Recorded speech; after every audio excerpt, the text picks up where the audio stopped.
She lifted her wine glass at Christmas dinner like she was crowning herself queen of my house. Then my daughter-in-law Vanessa smiled at the guests, glanced past me like I was furniture, and said the sentence that ended her inheritance. "She's just the help now." The room froze. Silverware stopped midair. My grandson's eyes went wide. My son Derek laughed once, the weak laugh of a man who thinks cruelty is a joke if it gets him dessert. I kept my face calm. I cut a piece of pie. I chewed. I swallowed. And in my mind, I began rewriting everything my late husband and I spent a lifetime building. My name is Ruth Coleman. I am 68 years old. I live in a large house on the edge of a Portland suburb, where fir trees keep secrets and the driveway curves long enough that strangers think you are richer than you feel. My husband Frank built this house with me. We chose every beam. We argued over paint. We planted the maple by the kitchen window when our son was small enough to ride on Frank's shoulders. Frank has been gone 3 years. The house still smells like cedar when it rains. And until Christmas night, I still believed family meant something more solid than appetite. If you have ever been treated like a servant in the home you paid for, stay with me. This is a family revenge story without violence. No screaming match that ends in sirens. Just paper. Quiet decisions. And the kind of karma that arrives with a lawyer's stamp instead of a slapped face. Subscribe if you like calm family revenge stories. I tell them the way I lived this one. Slowly. Clearly. With my hand steady on the table. Frank and I met when we were both too young to know how hard money would be and too stubborn to quit. He worked construction. I kept books for a hardware supplier. We saved like people who had seen empty pantries. When we finally bought land outside Portland, neighbors called it ambitious. Frank called it a promise. We poured the foundation in a spring that never stopped raining. We slept in a trailer for a year.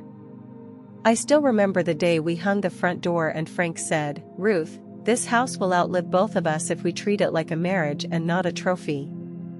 We raised Derek here. He was a good boy in the ordinary way. Not a saint. Not a villain. He played soccer. He broke a garage window once and paid for it mowing lawns. Frank taught him how to use a level. I taught him how to balance a checkbook. We thought character was a seed that grew if you watered it. Sometimes the soil changes after you leave the garden. Frank died of a heart attack on a Tuesday morning while reaching for the coffee. No long goodbye. Just a phone call from a neighbor who saw the ambulance. The will was simple then. Everything to me. We had a lake house on a quiet Oregon water body Frank loved more than any city restaurant. We had investment accounts that were never flashy but never empty. We had this house. Free and clear. Paid with decades of no vacations we pretended not to want. The first year without Frank taught me how loud a refrigerator can sound at 2 in the morning. I joined a walking group. I volunteered at the library. Derek came by on Sundays with takeout and left before the quiet settled again. I told myself that was normal. Grown children have lives. I did not yet know how quickly a life can move into your spare rooms and rearrange your meaning. Derek married Vanessa 2 years after the funeral. The wedding was beautiful in the expensive way, when the bride chooses every detail and the groom signs the checks with a smile. Vanessa was polished. Dark hair always perfect. Voice like honey poured over a demand. She hugged me at the reception and whispered, "Ruth, I finally have a real mother figure." I wanted to believe her. Grief makes you hungry for softness. Softness can be a costume. They moved in 6 months later. Temporary, Derek said. Just until we stabilize. Vanessa had left a marketing job. Derek's consulting work was uneven. Rent in the city was a joke, he said. The guest wing has its own entrance, Mom. You will barely know we are here. I said yes because the house was too quiet and because Frank would have said yes first and lectured later. I told myself it was family helping family. I did not know I was inviting a slow occupation dressed as gratitude. At first it was small. Vanessa rearranged the throw pillows and called it freshening the energy. She bought new towels and left the old ones in a bag labeled donation. She called the kitchen her zone when she cooked, which was rare, and my zone when she needed something cleaned. Derek worked late. Or said he did. The grandkids, Mia and Theo, ages 9 and 6, became the only honest light in the hallway. They still hugged me without calculating the angle for the room. The first real cut came on a Sunday in March. I had roasted a chicken the way Frank liked, with lemon and thyme. Vanessa arrived late from brunch. She looked at the table and said, "Oh. Home cooking. How quaint." Then she pulled takeout from a bag and set it in front of Derek like a rescue mission. Derek said, "Babe, Mom cooked." Vanessa smiled. "I know. I just thought we could upgrade." She said upgrade like my food was a basement with a leak. I smiled too. Smiling is a mirror people cannot easily break. I said, "Of course. More for leftovers tomorrow." Inside, something sharp turned. Not rage yet. Inventory. I began keeping a mental list the way I once kept ledgers. Disrespect. Date. Witnesses. Tone. Frank used to say, "Ruth, never argue with a person who is auditioning for an audience. Argue with the record later." By summer, Vanessa called me Ruth in front of guests instead of Mom. Then came private jokes I was meant to overhear. The old lady. The house ghost. At a 4th of July barbecue she told Derek's coworker, "Ruth is basically our live-in support system." Is that not adorable? The coworker studied his burger. I refilled the lemonade and did not spill a drop. Dignity is sometimes just not giving them the scene they want. Money talk followed the jokes. Vanessa began asking about the lake house over coffee, over wine, over the heads of the children. "When was the last time you even used it, Ruth?" "It sits empty half the year. Derek and I could manage it better. We could rent it. We could modernize." She said modernize the way people say erase. Derek would nod, half agreeing, half hiding behind his phone. I told them the lake house was not a Tuesday night conversation. Vanessa rolled her eyes so hard I almost heard the socket. I drove to the lake alone one Saturday in July. Frank's fishing hat still hung on the peg. I sat on the deck and promised the water I would not sell under pressure. When I came home, Vanessa asked if I had taken listing photos. I said I had gone to remember.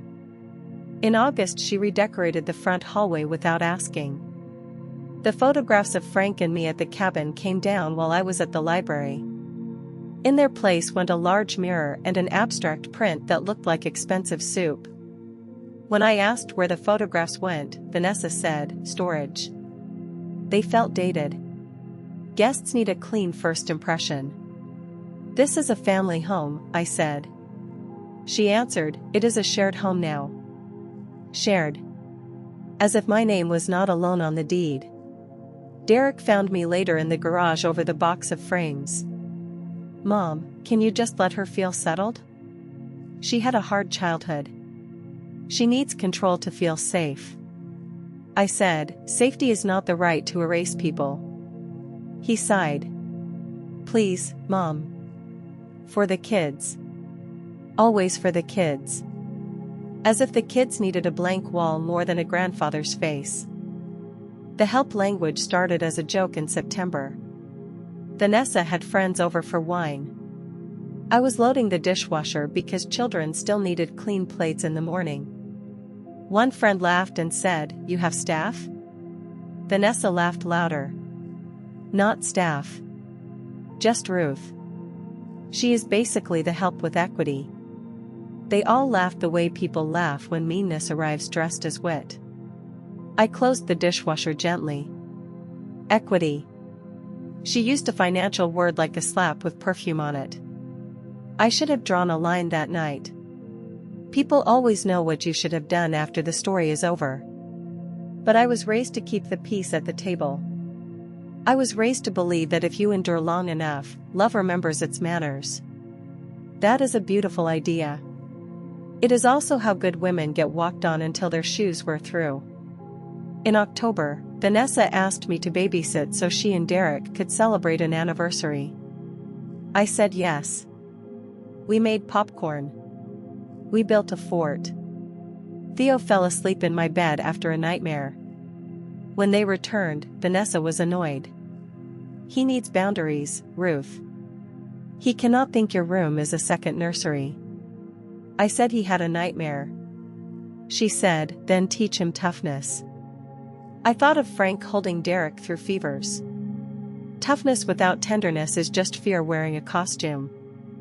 In late October, Vanessa hosted a book club in the living room I still paid to heat. I stayed upstairs so she could feel important. When I came down for water, a woman I did not know was holding a framed photo of Frank and laughing about vintage vibes. Vanessa said, Ruth lives here, but the aesthetic is mine now. The women nodded like this was real estate wisdom. I filled my glass and left. I did not correct her. Correction feeds people who perform for a circle. That same month Derek asked me to co-sign a car lease. Just temporary, Mom. Vanessa needs something reliable for the kids. The payment was higher than my first mortgage. I said no. Vanessa did not speak to me for 4 days except through the children. Tell Grandma dinner is ready if she wants leftovers. Mia looked miserable carrying messages. I told Mia, you never have to be a telephone for adult anger. Then I heated my own soup and ate it standing at the counter like a woman who still owned the floor under her feet. November brought the school conference. Vanessa could not go. Derek was traveling. Ruth, you can sit in, she said, but do not overshare. You are not the parent. I went because the children deserved an adult who listened. The teacher praised Theo's reading and Mia's kindness. On the drive home Mia said, Mom says you are free childcare. I almost pulled over. Free childcare. Not grandmother. Not family. Labor. I parked in the driveway and held her hand. I am not free, sweetheart. I am choosing you. There is a difference. She nodded like she already understood more than the adults wanted her to. Thanksgiving was a rehearsal for Christmas. Vanessa seated me at the far end of the table, next to the salad and away from conversation. When someone asked about the history of the house, she answered for me. We just updated everything, she said. Gave it new life. After dessert Derek's cousin thanked me for hosting. Vanessa cut in. We host now. Ruth helps. Helps. The word sat on the table like a sticky napkin. After pie she said casually, we have been talking about estate planning as a family. Derek and I think it is time to put the house in a living trust with all of us as beneficiaries. For tax reasons. For simplicity. Derek stared at the cranberry sauce. I said, we can talk after the holidays. Vanessa's smile thinned. Older people always delay until it is too late. No offense. Offense was the entire point. I heard her mutter to Derek, your mother thinks she will live forever in this museum. Derek did not correct her. Silence is a kind of vote. That night I walked the house room by room. Frank's workshop still had his pencil marks on a shelf. I sat on our bed and spoke to the dark. Frank, they are counting the silver while I am still breathing. What would you do? In my memory he wiped his hands on a rag and said, do not threaten. Document. Then decide once. I started documenting in a floral notebook no one would suspect. dates, quotes, bank transfers for the kids' activities, the car lease she wanted me to co-sign. The way she told Mia that grandma's rules were optional at mommy's house, which was my house. Pattern is louder than any single insult. Pattern is what lawyers understand. I began sleeping lighter. Not from fear. From clarity. I opened the safe deposit box and reviewed titles, account numbers, beneficiary forms. I made copies. I put them in a folder labeled taxes so no one browsing my desk would get curious. Paranoia is ugly. Preparation is not. One night I walked the house with a legal pad and wrote what was mine. At the bottom I wrote one sentence. No one moves me with a joke and a wine glass. Derek found me in the garage with the pad. Planning Christmas, Mom? I said, planning peace. He kissed my cheek and left. He did not ask what peace cost. 2 weeks before Christmas, Vanessa announced a big dinner. Both sides of the family. Her sister from Seattle. Derek's college friend. A couple from her old office. I will handle the aesthetic. Ruth, you handle the food. You are better at the domestic things. Domestic. She said it like a class assignment I had tracked for decades without pay. I cooked for 3 days. Ham. Roasted vegetables. 2 pies, because Frank said 1 pie starts arguments. I polished my mother's silver. Vanessa bought napkin rings and complained the plates were not white enough for photographs. On Christmas Eve she told me not to wear my red sweater because it clashed with her tablescape. I wore a soft blue blouse. I told myself it was only one night. One night can change a will. Christmas Day arrived with soft Portland rain. Mia sent name cards. Theo stole a cookie and confessed immediately. Derek carved the ham with more competence than skill. Vanessa floated through the rooms in a dress that cost more than my first car, greeting guests as if she had poured the foundation herself. Dinner began well enough. People complimented the food. Someone told a story about Frank fixing a neighbor's porch after a storm. Vanessa's sister asked about the lake house and Vanessa answered first. We are thinking of turning it into a short-term rental brand. Coastal minimalism. Ruth is still attached, of course. Older attachments. She laughed. A few people laughed with her because unkind laughter is contagious when aimed at someone older and quiet. I set down my fork. I asked Mia to pass the butter. Small acts of normalcy are armor. Vanessa noticed my silence and seemed energized by it. Some people feed on the quiet of others. They mistake it for surrender. Then came the toast. Vanessa stood, wine glass high. I want to thank everyone for coming to our home this year. Our home. She gestured around my dining room. Derek and I have built such a warm life here. And of course, she turned slightly toward me, we could not do it without Ruth. She paused. She's just the help now. But the best help. Family-adjacent help. Right, Ruth? The sentence hung like smoke. Someone dropped a knife onto a plate. Mia whispered, Mommy? Theo looked at me with confusion no 6-year-old should carry. Derek laughed that weak laugh. Babe. Come on. Vanessa widened her eyes. What?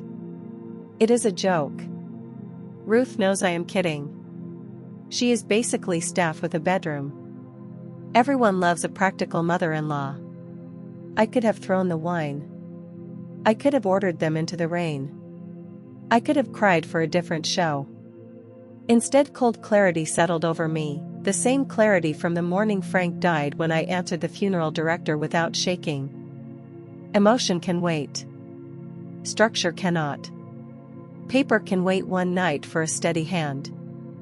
I smiled. I said, of course. Practical is my middle name. Please, eat before the ham cools. Guests rushed back into weather talk. Vanessa looked almost disappointed I had not exploded. Explosions are easy to dismiss as hysteria. Calm is harder to rewrite later. We finished dinner. I served pie.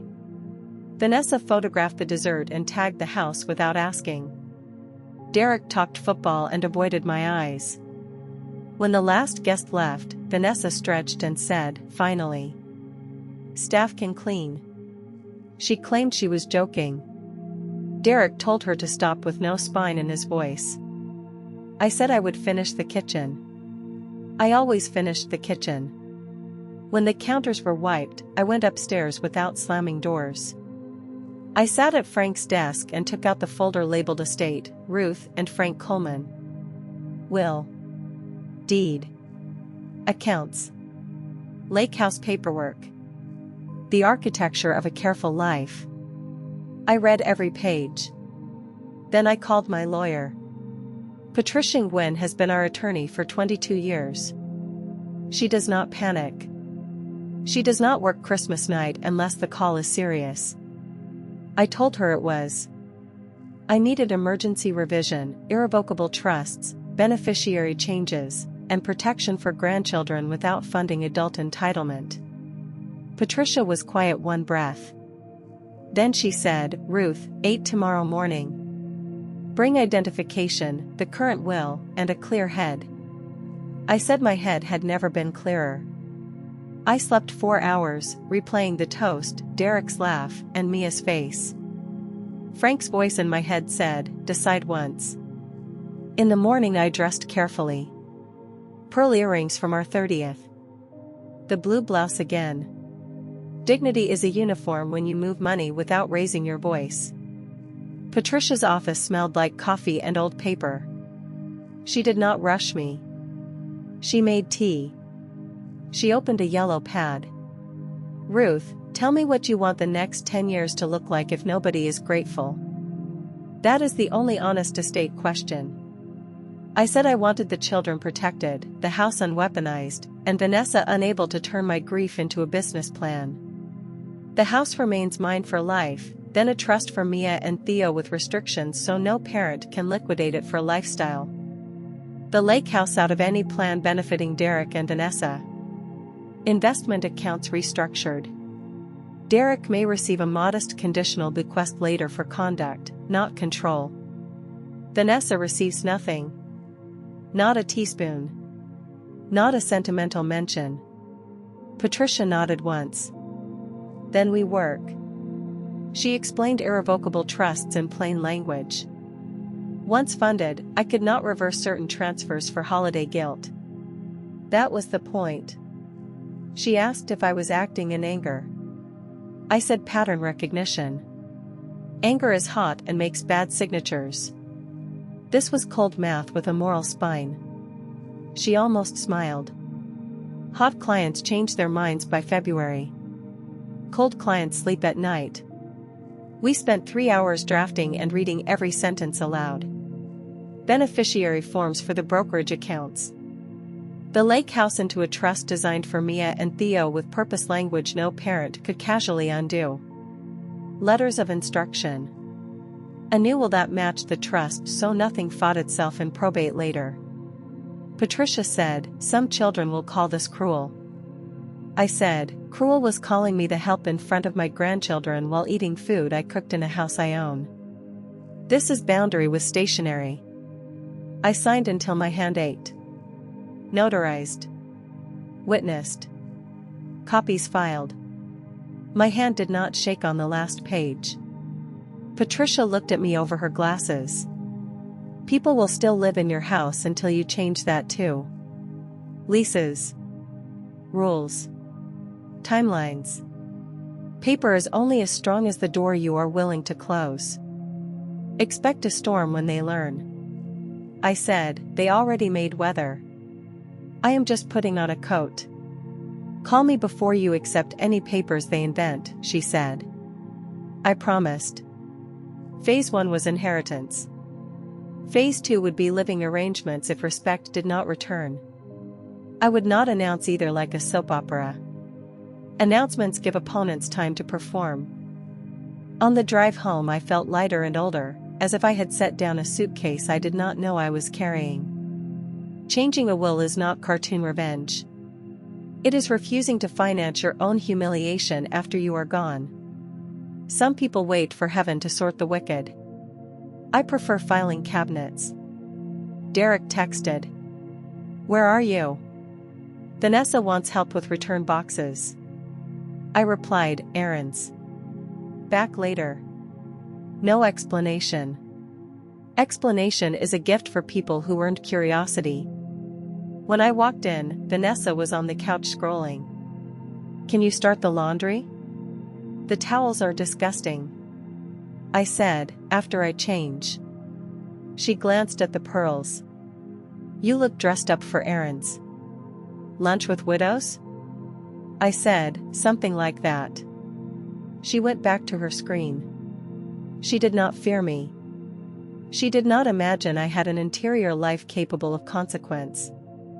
Respect would have been enough. She had spent that coin already. The week between Christmas and New Year was performance. Vanessa posted Christmas table photos about gratitude and multi-generational blessings. Blessed to have Ruth holding down the fort. Comments poured in. Goals. So sweet. I liked none of them. I made breakfast. I helped Mia with a solar system puzzle. I listened to Theo explain dinosaurs. Softness for the children. Steel for the adults. Derek tried a sideways apology. Mom, Vanessa was drunk. You know how she gets around her sister. I said, nervous people can still choose better jokes. Can we not make this a whole thing? The holidays are stressful. I said, for whom? He had no answer, so he went to the garage and rearranged tools Frank had already organized. Avoidance has a sound. Vanessa grew bolder. She left lake house listings open on the kitchen tablet with comparable sales circled. She put a note on the shared family calendar. Discuss transfer papers NYE. Casual, like a dental cleaning.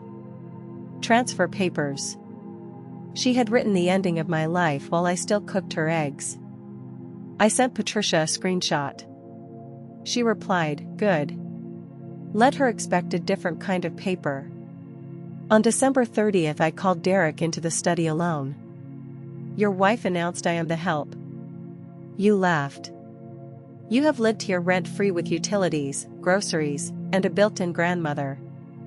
Starting February 1st, if you stay, you pay market rent for the guest wing, or you find your own place. And the lake house is no longer any conversation you have with Vanessa.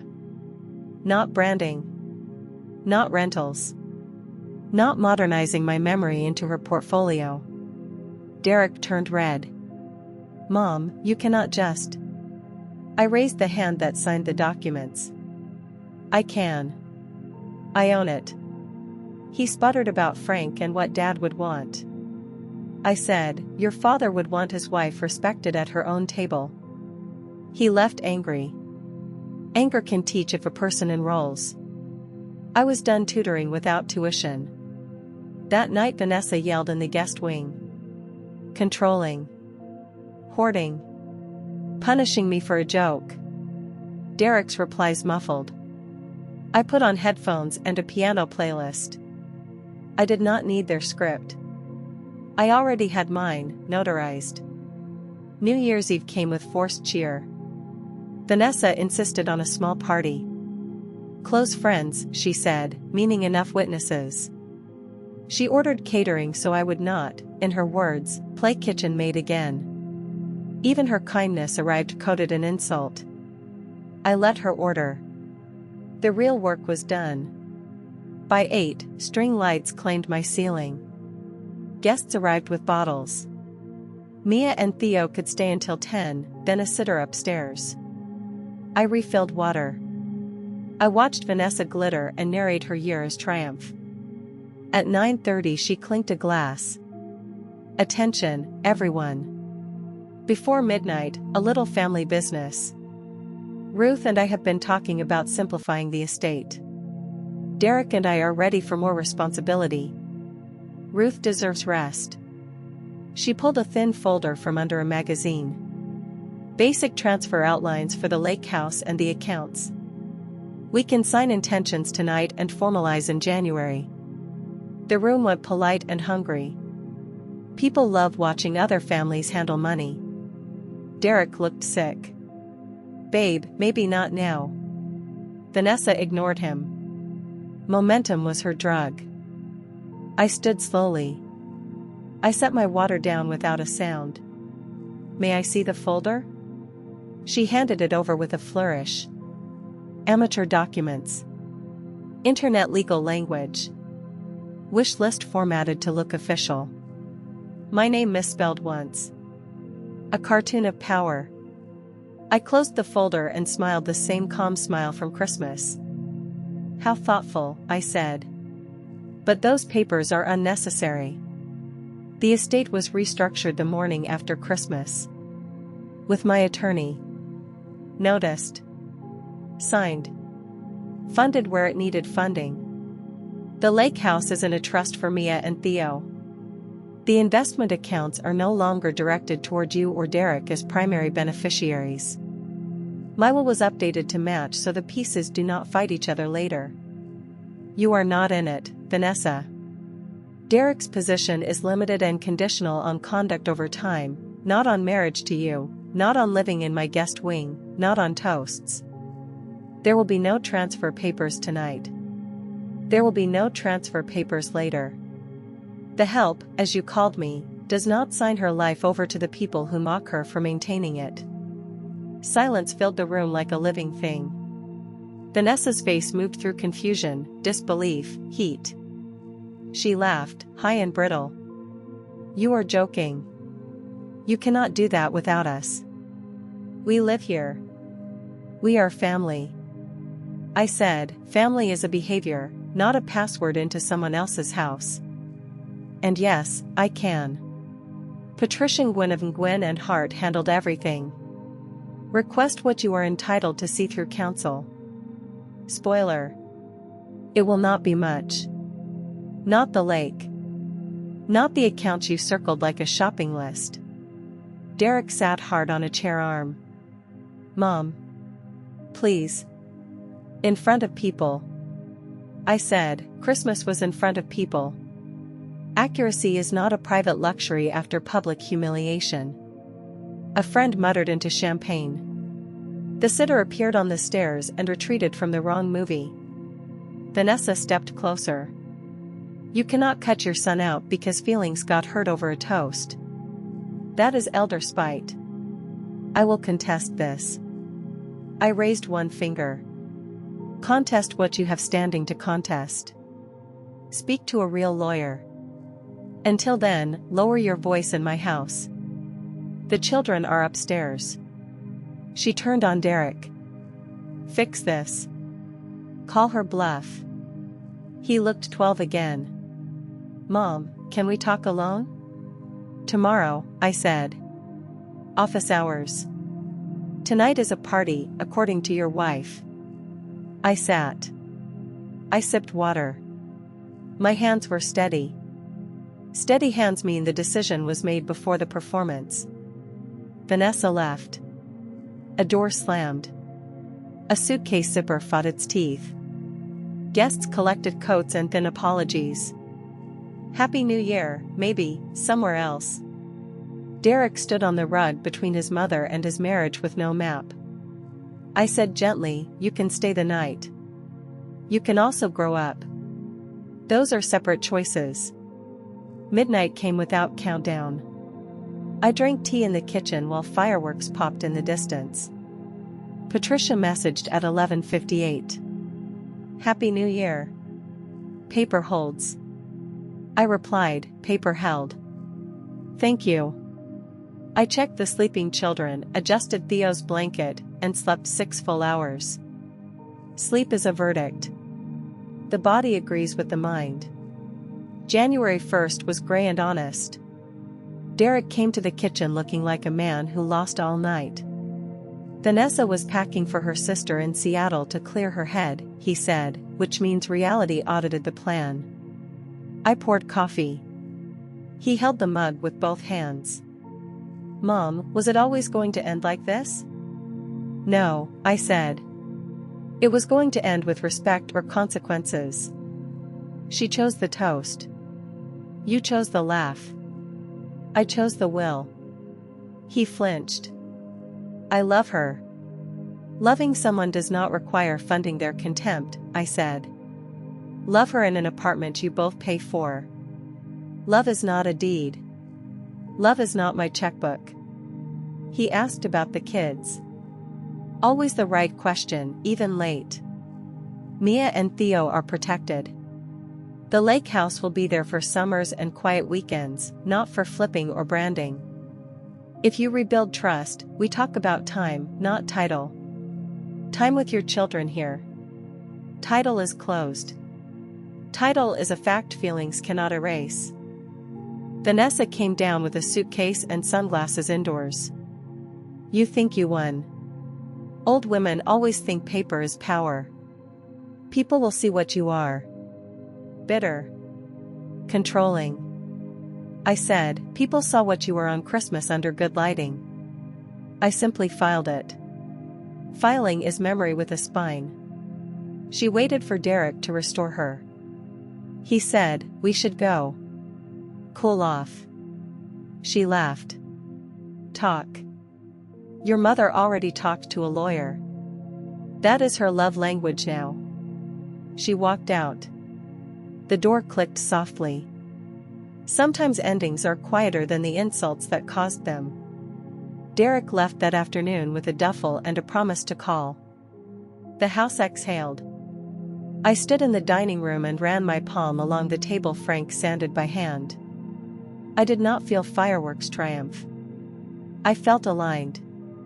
Alignment is better than adrenaline. Adrenaline fades. Alignment lets you sleep and plant bulbs for a spring you intend to see. The weeks after brought aftershocks. Vanessa posted about toxic elders and energy vampires. Friends went carefully neutral. One Christmas guest emailed that she felt sick during the toast and was sorry she laughed. I wrote, thank you. Silence is a teacher too. I did not demand loyalty campaigns. I had the trust documents. Paper does not need applause. Derek called every few days. Defensive, then tired, then honest in small pieces. Vanessa had pushed for the lake house since spring. He had liked easy money more than the man in the mirror. He was in counseling. I said, keep going. Actions first. Stories later. Stories are cheap. Respect is not. In mid-January I put house rules in writing. If Derek returned without Vanessa, market rent, shared chores, adult speech. Notice for overnight guests. No surprise redecorators. No staff jokes. He signed a simple occupancy agreement. Love can be warm. Housing should be clear. Mia asked while coloring, Grandma, is Mommy mad at you forever? I said, Mommy and I disagreed about respect. Adults need space to remember kindness. You did nothing wrong. Neither did Theo. She nodded and asked for hot chocolate with extra marshmallows. That is how children vote for peace. Theo asked, can we still go to the lake this summer? I said yes. He pumped his fist. In his world the lake was swimming and Frank's fishing hat. In my world it was a protected promise, not a bargaining chip. Both can be true. That is what a good trust does. Vanessa hired a lawyer. Thick paper. Aggressive verbs. Undue influence. Questions about my mind. Patricia answered with dates, a physician letter showing full capacity, and the fact Vanessa had never held the rights she imagined. The fight cooled when fantasy met filing. Living in a house is not owning its future. Law prefers deeds and signatures. By February, Derek had an apartment across the river with a roommate.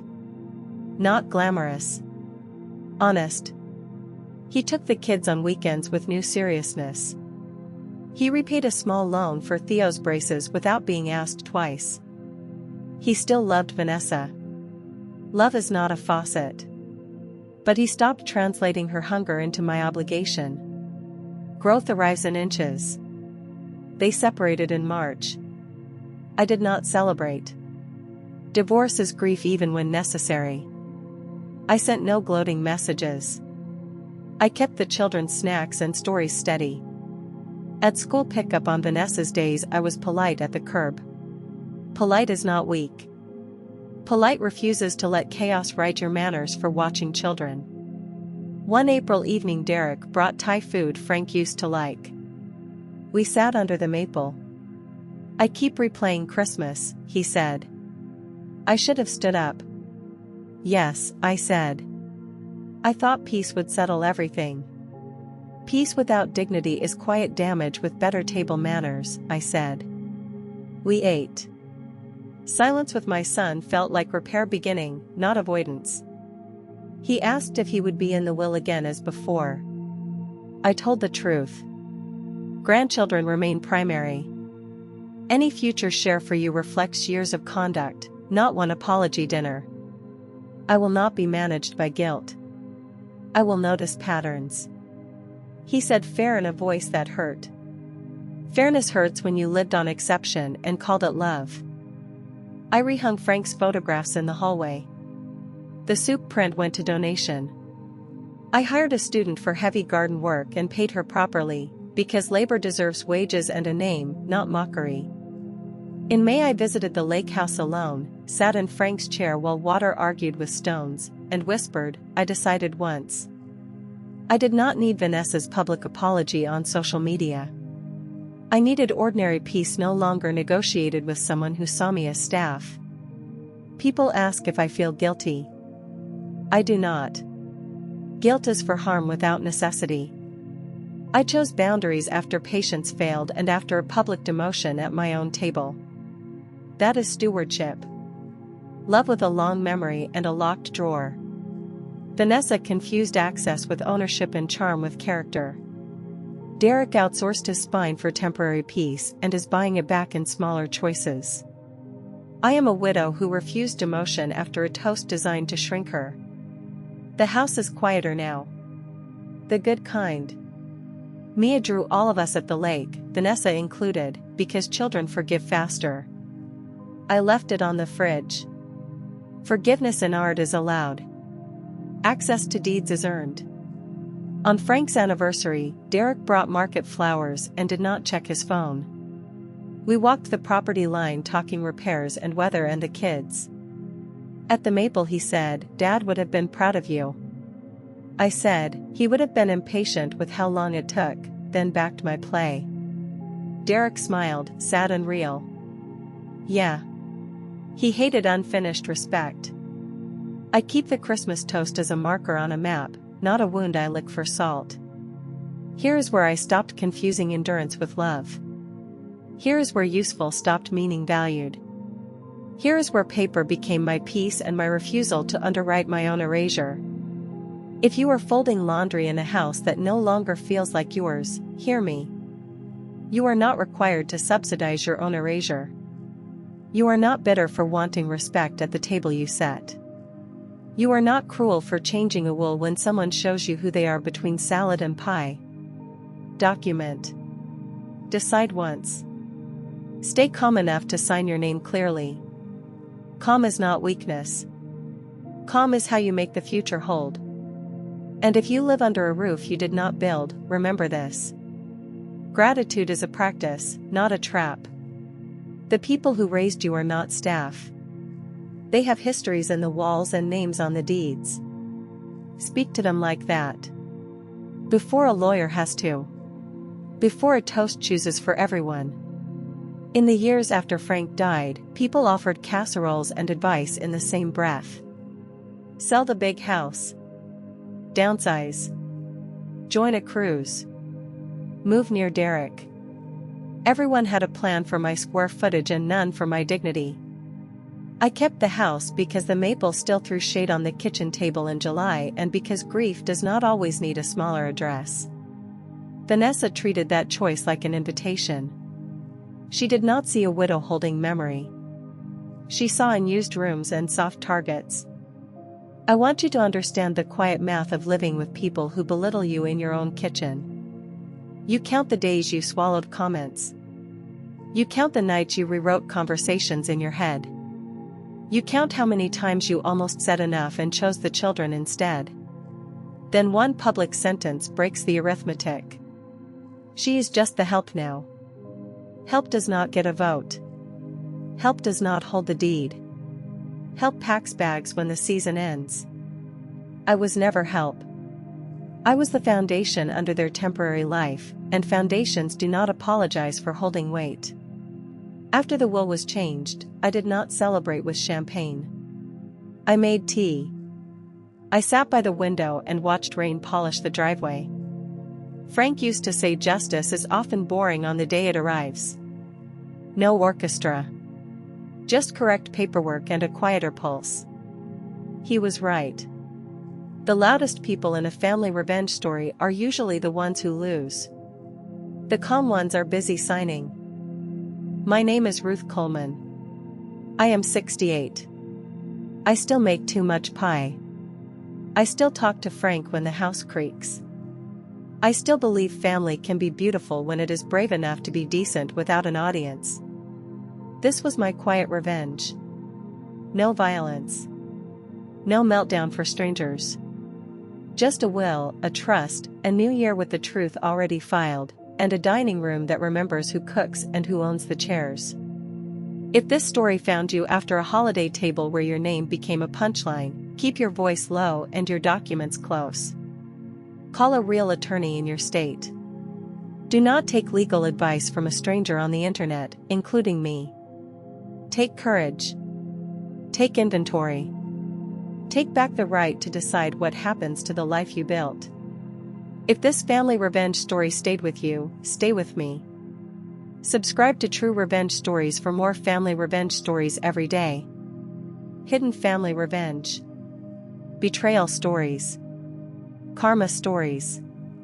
Quiet revenge stories and calm drama stories about people who thought we would never push back because we were polite, older, and clearing the plates. Comment and tell me.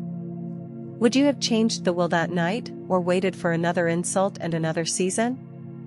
I read them. And if someone you love needs this before the next holiday toast, send it while there is still time to choose dignity over demotion.